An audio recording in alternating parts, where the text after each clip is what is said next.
Ну так, я разобрался со вторым узором и понял, он когда так идет. And so, by a backhanded, upside-down argument, was predicted that there is in carbon a level at 7.82 million volts, and then experiments in the laboratory with carbon show indeed that there is. And therefore, the existence in the world of all these other elements is very closely related to the fact that there is this particular level in carbon. But the position of this particular level in carbon seems to us, after knowing the physical laws, to be a very complicated accident of 12 complicated particles interacting. So I wish to illustrate by this example that an understanding of the physical laws doesn't give you an understanding in a sense of understanding significance of the world in any way. The details of real experience are very far often from the fundamental laws. There are, in a way of speaking in the world, we have a way of discussing the world which you could call, we discuss it at various hierarchies or levels. Now, I don't mean to be very precise, there's a level, there's another level, and another level, but I will indicate by describing a set of ideas to you, just one after the other, what I mean by hierarchies of ideas. For example, at one end, we have the fundamental laws of physics. Then we invent other terms for concepts which are approximate, who have, we believe, the ultimate explanation in terms of the fundamental laws. For instance, heat. Heat is supposed to be the jiggling, and it's just a word for a hot thing is just a word for a mass of atoms which are jiggling. For that, fundamentally, we should think of the atoms jiggling. But for a while, if we're talking about heat, we sometimes forget about the atoms jiggling. Just like when we talk about the glacier, we don't always think of the hexagonal ice snowflakes which originally fell. Another example of the same thing is a salt crystal. Looked at fundamentally, it's a lot of protons, neutrons, and electrons. But we have this concept, salt crystal, which carries a whole pattern already of fundamental interactions, or idea like pressure. Now, if we go higher up from this, in another level, we have properties of substances like refractive index, how light is bent when it goes through something, or surface tension, the fact that the water tends to pull itself together, is described by a number. I remind you that we have to go through several laws down to find out that it's the pull of the atoms and so on, but we still say surface tension, and don't worry when we're discussing surface tension of the inner workings, always. Sometimes we do, sometimes we don't. Go on, up in the hierarchy. With the water, we have the waves, and we have a thing like a storm. We have a word for storm, which represents an enormous mass of phenomena. Or sunspot, or star, which is an accumulation of things. And it's not worthwhile always to think of it way back. In fact, we can't, because the higher up we go, we have too many steps in between, each one of which is a little weak, and we haven't thought them all through yet. If we go up in this hierarchy of complexity, we get to things like frog, or nerve impulse, which you see is an enormously complicated thing in the physical world, involving an organization of matter in a very elaborate complexity. And then we go on, we come to things, words, and concepts like man, and history, or political expediency, and so forth, which is a series of concepts that we use to understand things at an ever higher level. And going on, we come to things like evil, and beauty, and hope. Now, which end is nearer to the ultimate creator, or the ultimate? So if I make a religious metaphor, which end is nearer to God? Beauty and hope, or the fundamental laws? I think that the right way, of course, is to say that the whole structural interconnections of the thing is the thing that we have to look at, and that the sequence of hierarchy, that all the sciences and all the efforts, not just the sciences, but all the efforts of intellectual time, are to see the connections of the hierarchies is to connect beauty to history, is to connect history to man's psychology, the man's psychology to the working of the brain to the neural impulse to the chemistry, and so forth, up and down, both ways. And today we cannot, and there's no use making believe we can, draw carefully a line all the way from one end of this thing to the other. In fact, we've just begun to see that there is this relative hierarchy. And so I don't think either end is nearer to God's. And to stand at either end and to walk out off the end of the pier only, hoping out in that direction is the complete understanding, is a mistake. And to stand with evil and beauty and hope, or to stand with the fundamental laws, hoping that way to get a deep understanding of the whole world, with that aspect alone, is a mistake. And it is not sensible either for the ones who specialize at one end and the ones who specialize at the other end to have such disregard for each other. They don't actually, but the people say they do. But that actually the great mass of workers in between, connecting one step to another, are improving all the time our understanding of the world, both from working at the ends and working in the middle. And in that way, we are gradually understanding this connection, this tremendous world of interconnecting hierarchies. If you expected science to give all the answers to the wonderful questions about what we are, where we're going, what the meaning of the universe is, and so on, then I think you could easily become disillusioned and then look for some mystic answer to these problems. How a scientist can take a mystic answer, I don't know, because the whole spirit is to understand. Well, never mind that. Anyway, I don't understand that. But anyhow, if you think of it, though, the way I think of what we're doing is we're exploring. We're trying to find out as much as we can about the world. People say to me, are you looking for the ultimate laws of physics? No, I'm not. I'm just looking to find out more about the world. And if it turns out there is a simple ultimate law that explains everything, so be it. That would be very nice to discover. If it turns out it's like an onion with millions of layers and we're just sick and tired of looking at the layers, then that's the way it is. But whatever way it comes out, its nature is there and she's going to come out the way she is. And therefore, when we go to investigate it, we shouldn't pre-decide what it is we're trying to do except to find out more about it.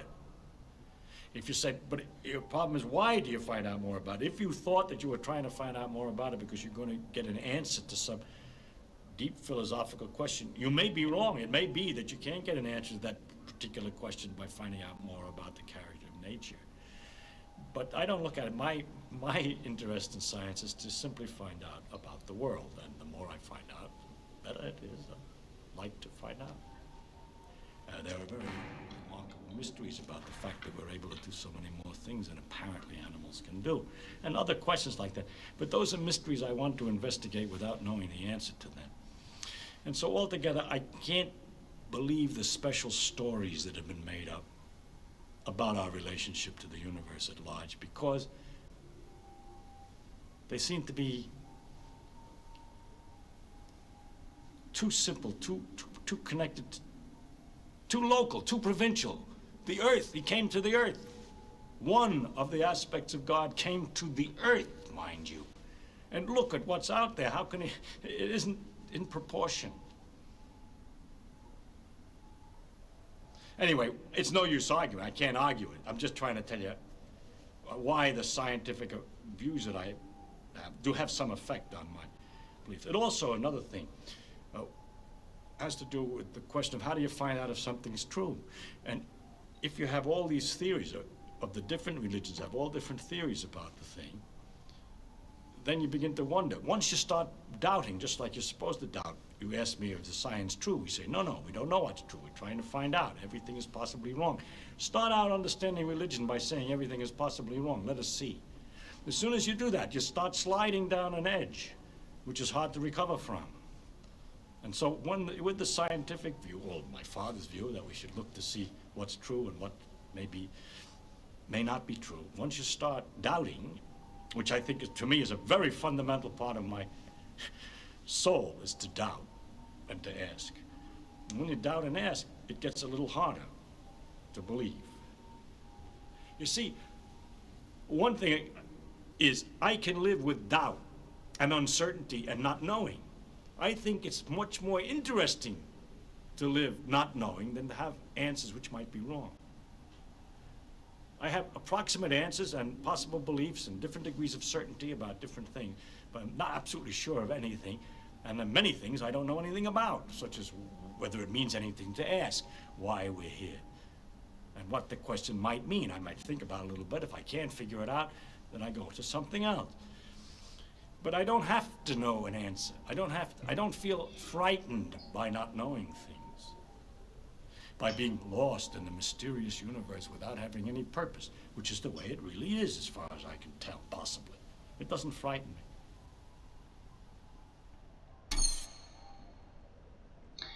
Ох, какой длинный фрагмент. В принципе, они все, я так понимаю, будут такими не коротенькими, но тем не менее я это сделал. Теперь у нас получается так, что пустыня мне теперь не мозолит глаза. Так, как отсюда выйти? У меня тут с освещением, конечно, все прекрасно. У вас, конечно, возможно, будет поярче.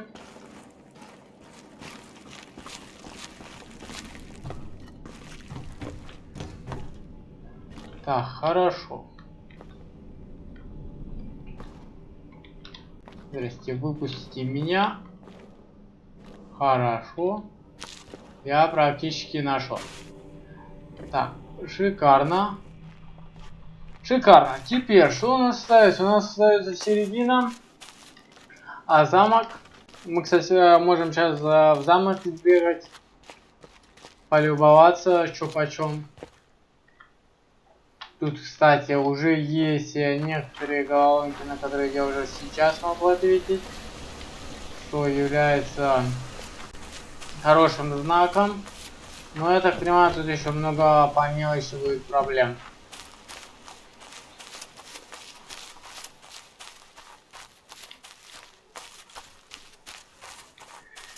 Так, у нас замок теперь будет не очень сильно мозолить глаза. Так как тут очень много скрытых головоломок, которые я все не могу добить.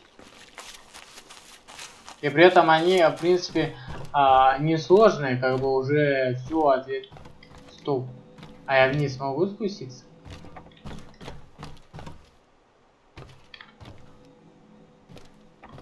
Так, а это, кстати... Ну там темнота, но я не вижу его подъема наверх. Но если я могу, то это все меняет.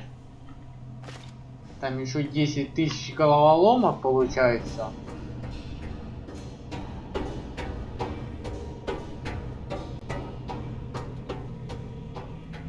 Так, что у нас тут? Ну да, все, и это я могу уже решить прямо сейчас. Так. Значит, что мы делаем? Так, как я вначале воспользуюсь этой подсказкой, а потом уже пойду как душе угодно. Хотя вряд ли.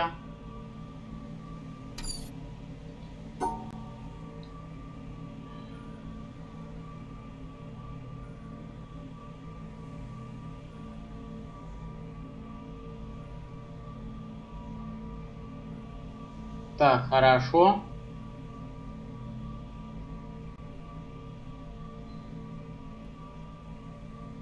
Так.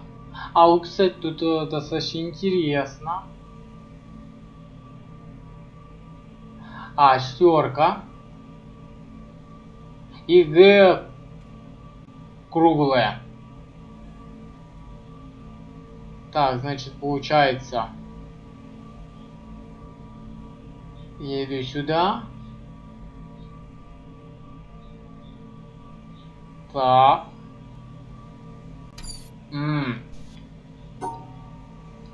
Не все так просто, как хотелось бы.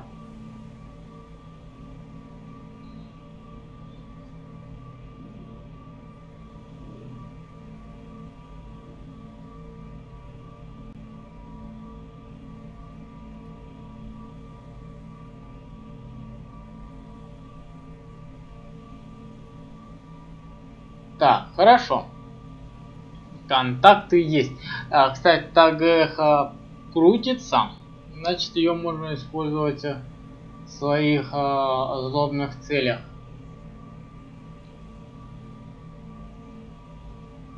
Так.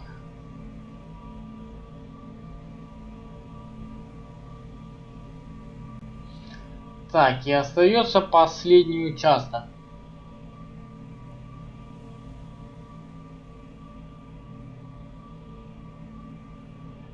Но его еще надо захватить.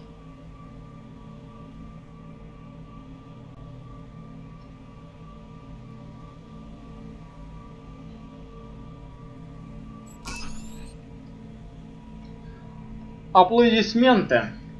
Я это сделал, правда. А это что-то мне должно дать. Я, правда, не знаю, что это мне дало, но дало что-то. Так, и остается вот и 3 головоломки. Плюс там еще корабль. Тут сейчас очень большой у меня разброс всех действий идет. Вначале я хочу понять, это что мне дало или не дало. Не, это такая усложнение. Так, а вот самое интересное, что вот это решается тут, и оно прям решается реально. То есть, в принципе, с того угла вроде бы я вряд ли что-то смогу решить. Я буду далеко, еще плюс искажения. Хотя вот там, возможно, что-то будет с подъемом связано. Вполне возможно. Я тоже не исключаю. Так, а теперь мне нужно с корабликом разобраться. И многое другое.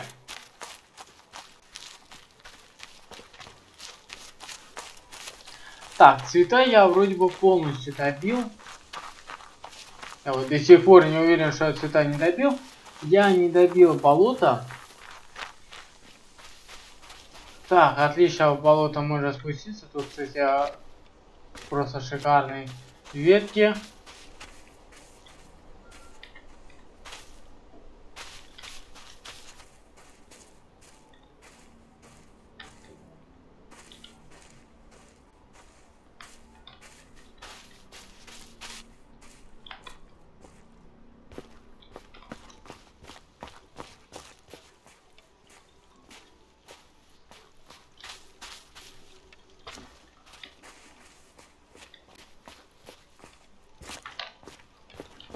Тут пока что глухо.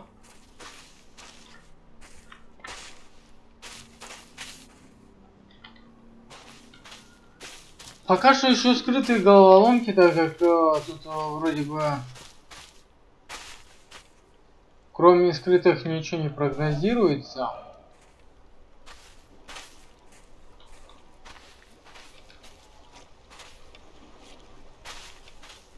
Ну, тут зачем-то спуск есть. Или это просто, чтобы я изучил низ. Тут ничего не кликабельно. По визуалу тоже. Возможно, где-то тут есть головоломка, валяется в углу, но я ее не вижу. Так как маловато. А вот, приехали. Но это надо сверху высматривать. Где-то, да, с этого ракурса.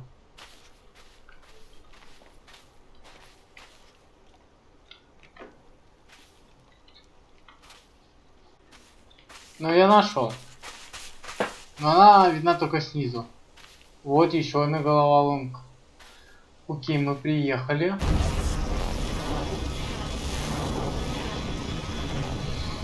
Так. А, мне нельзя находиться слишком близко. Да, я как бы сам являюсь источником проблем.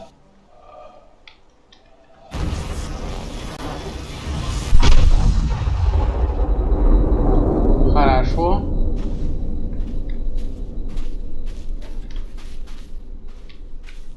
Ну, эту головоломку надо когда Так, ну отсюда я и не решу.